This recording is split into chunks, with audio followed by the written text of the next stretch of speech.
Guess what we're doing today? That's right, we're going to be installing these coilovers on the BMW.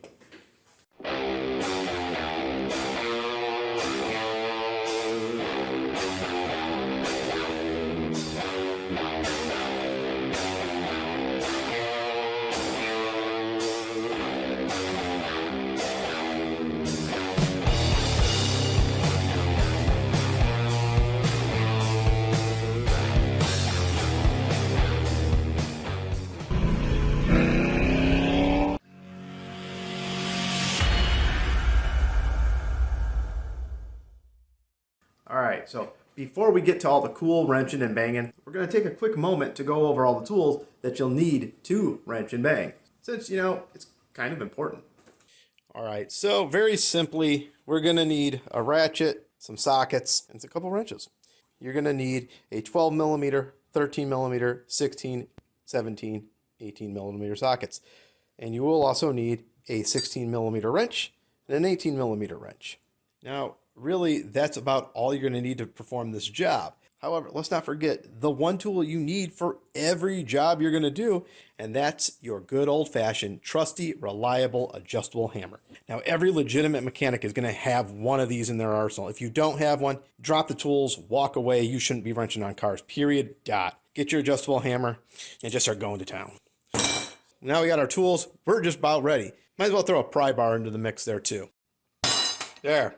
Pry bar. Now we can get to work.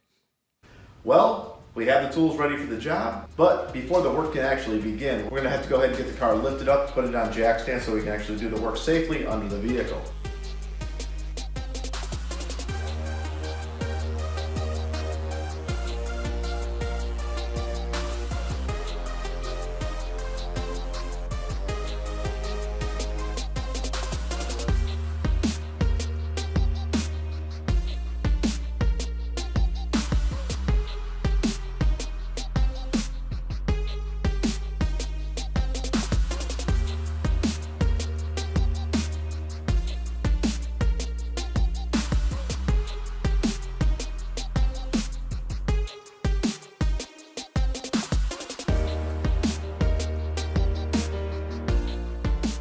Alright, so we have all four tires off and the car safely in the air on our Harbor Freight jack stands here.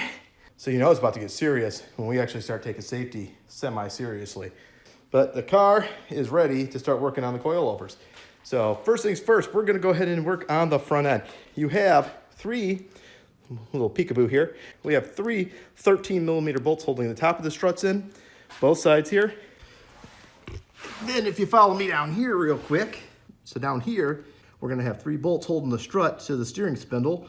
So try to get the light and show you guys. We're going to have a bolt and a nut up top here, and then two bolts, one on each side of the bottom. So these are all going to be your 18 millimeter. Boom. Click, click. So before you do all that, just remember that you're going to have a couple lines up here attaching to your strut, and you're going to have your brake line right here. On some of these cars, you'll have a brake pad sensor right above that. I did the brake pad sensor delete on this thing, so we ain't got to worry about that no more. But make sure you guys disconnect those, because if you forget about those, it's real possible to rip that line.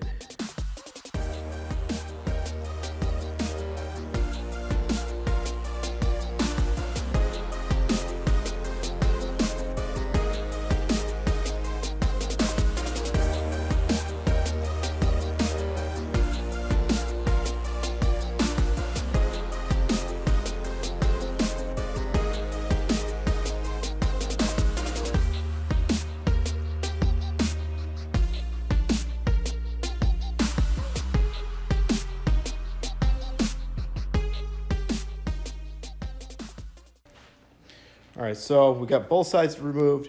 I went ahead and did the other ones off camera real quick, but same exact procedure. And as you see up here, we're gonna have our 313s, and let's say we have a little fun. Let's see if they just fall right out, right? Make sure we save those. And one more. Woo! All right, so we'll go ahead and safely remove this out of here. Probably shouldn't have done that. Ooh, you know what? Didn't pay attention to that. We're putting a lot of pressure on that brake line now. So we're gonna have to have something to hold this rotor up out of the way, because that's putting a lot of pressure on that brake line. Do that nice softly. So that when that fell, that that kind of probably put a lot of pressure on there. So we'll hope that we don't blow out the front brakes on here. But you know, if we do, at least we still have rears. That other one, where'd you run off to? Come back here. We may still need those. All right, so this is the first time I've ever been doing coilovers, so I could be doing this completely wrong. But what we went ahead and did is I measured the height of this strut, which is my OEM, and I went ahead and set these about an inch lower from the top of the strut down to the middle of this bolt hole. And this one is 25 inches from the middle of this bolt hole all the way to the top. So we have 24 inches on both of these. So once I set one of them, I measured the distance from the inside of this tube to where the cylinder stops. And I went ahead and set the other one exactly the same. We're just a hair over 8.5 inches. And then on this side,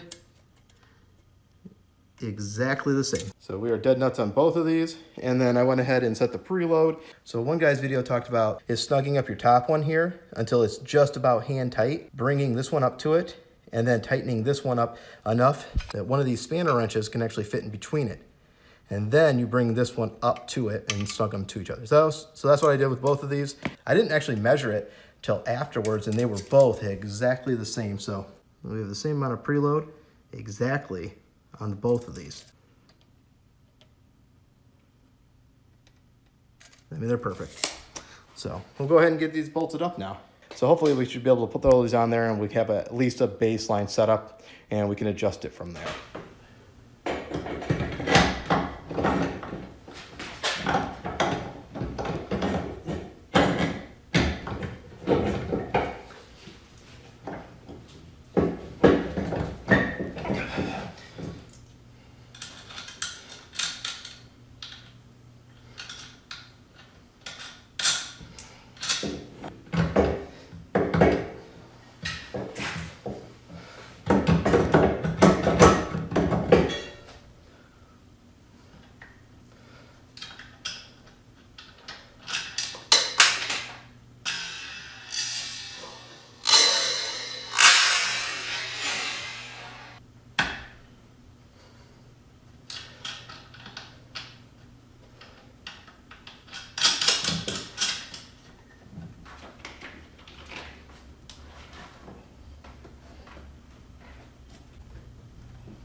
All right, guys, so I think I found my first real issue with these coilovers.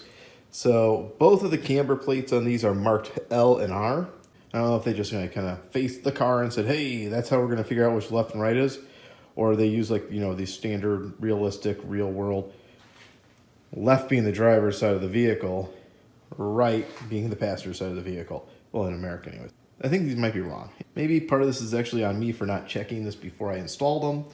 But if you look here, it might not be easy to see, but there's the R right there. Yep, so, you know, I didn't do it wrong. This is the passenger side of the vehicle. You know, this is America. What I should have noticed something was wrong. If you want to take a look at the camber marks on here, so right now these are zeroed, and I don't know if I'm supposed to do positive camber on these things. I've never seen somebody run a real super positive camber, because there's really no way to move these. Because if you look at them, all the camber adjustment is going to be this way. There's a little bit this way, but most of it's this way. So where I really noticed it was down here when I started installing the coilover. I really couldn't get this brake line fitting to that bracket, and I was like, what? That ain't right. So it should actually be on this side here for the passenger side. But I mean, it's not a real big deal. I'm just going to drop this one out, throw it over to the other side there, swap them around. It should only take a few seconds. It was just going too well, so I guess something like this has to happen, right? Right? Yeah, we'll get it fixed. All right, so I went ahead and flipped them real quick. Now, if you take a look at it, we're seeing, let me see if I can get that in there. Yep, you see, we're left now, but we're still on the passenger side of the vehicle. But as you can see, all of my camber adjustment now is inboard rather than outboard, which would have gave me positive camber if I would have been able to adjust it anywhere, not negative camber. So this will be able to suck the tire in if I want to do negative camber, which I'm not a stance boy, so we're probably not going to do that. It only took a few minutes to go ahead and swap them over. Not a huge deal. Maybe I'm doing this wrong. Maybe I'm misunderstanding this. I mean, that's supposed to be left, right, guys? Left, vehicle facing, sitting in the cabin, facing out, left. I mean, maybe my whole life's a lie. I don't know. But now, you see, my bracket is actually in line with my hoses. As before, it was sticking out the other side, so I just don't think that's correct. So I really feel like this is the proper way for that. We're gonna go ahead and leave it in this orientation, unless somebody actually tells me otherwise that I'm doing this wrong. We'll figure it out though.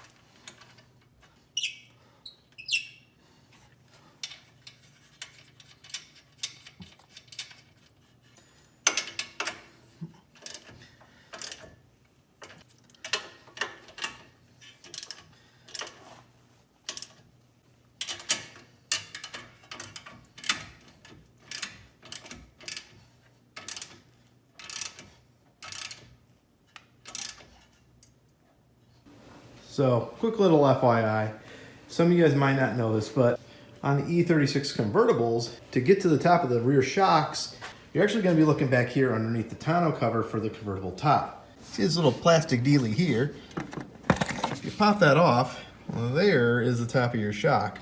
So just a little bit different than the sedans and the other flavors of the E36. You'll have to find it underneath your tonneau cover, so you'll have to get that propped up.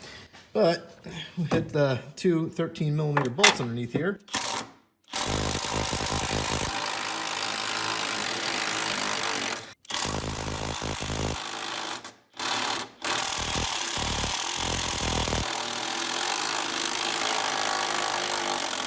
Remove your top two bolts, both sides, and then we can move down to the bottom. All right, now that we have the tops of the shocks removed, we get to focus on the lower bolts, which we just have two of them holding these on. We got one here, one right there, so we're gonna knock these out real quick. Just an 18mm bolt on each side. And then once we take these off, guys, do remember that this is gonna drop off of here because there's nothing connecting it on the top side anymore. So just don't let it fall on your head.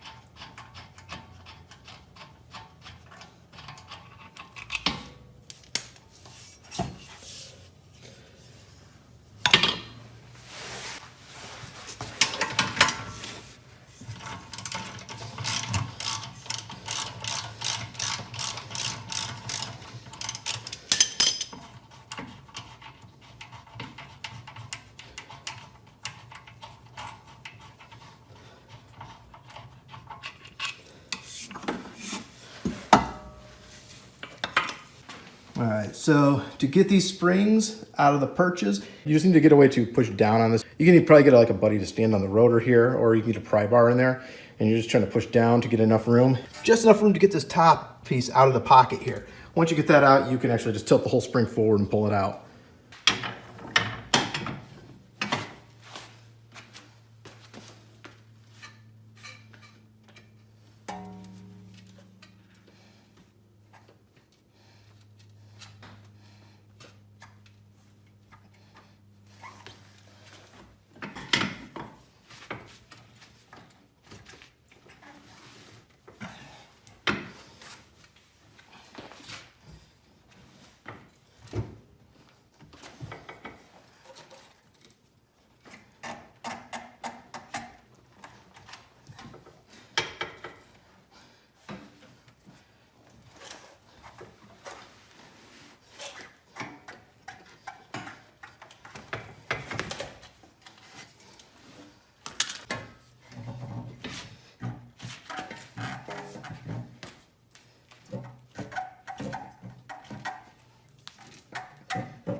All right, so we have both of the rear coils off.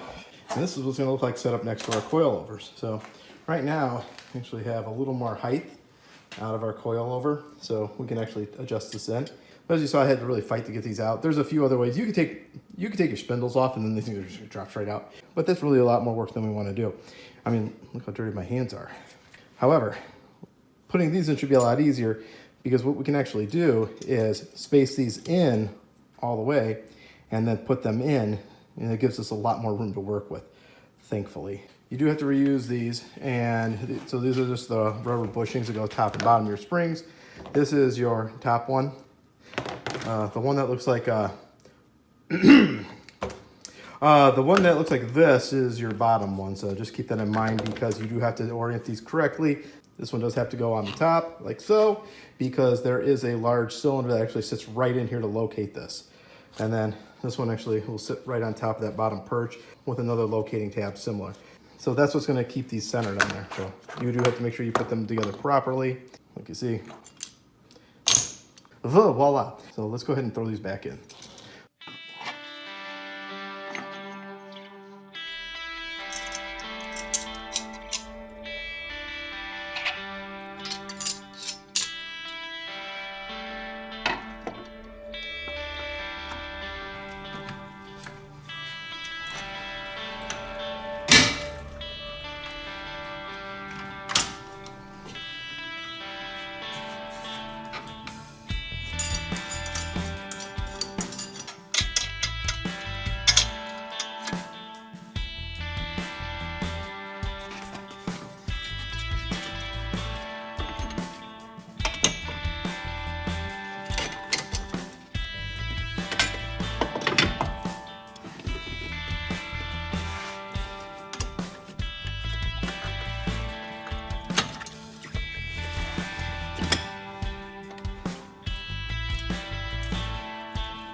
Not even on the ground yet. That's going to be a tight fit.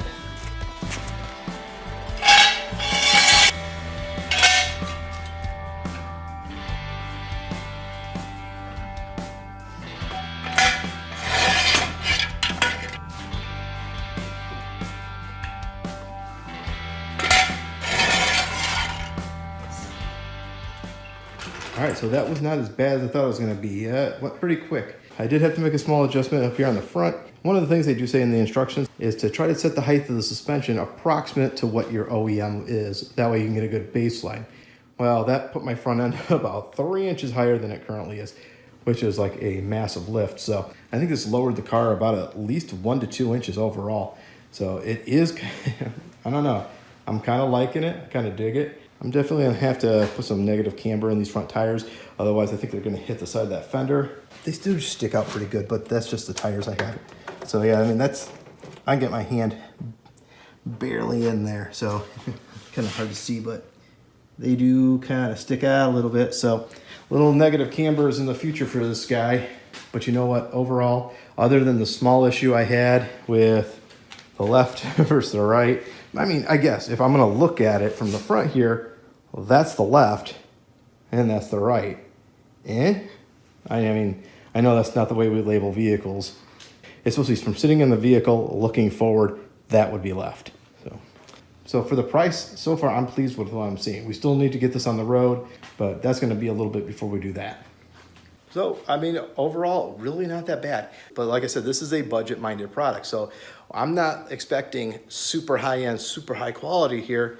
I'm just expecting that I should be able to drive on this without it falling apart. So I'm hoping for the best. So far, I have not been disappointed with what I've been seeing, but I'm going to give it the benefit of the doubt, and we're going to see how it performs on here. Don't forget, check out MaXpeedingrods and Performance. So thanks for watching. I hope you guys enjoy the content. Don't forget, like, comment, subscribe, do the necessary.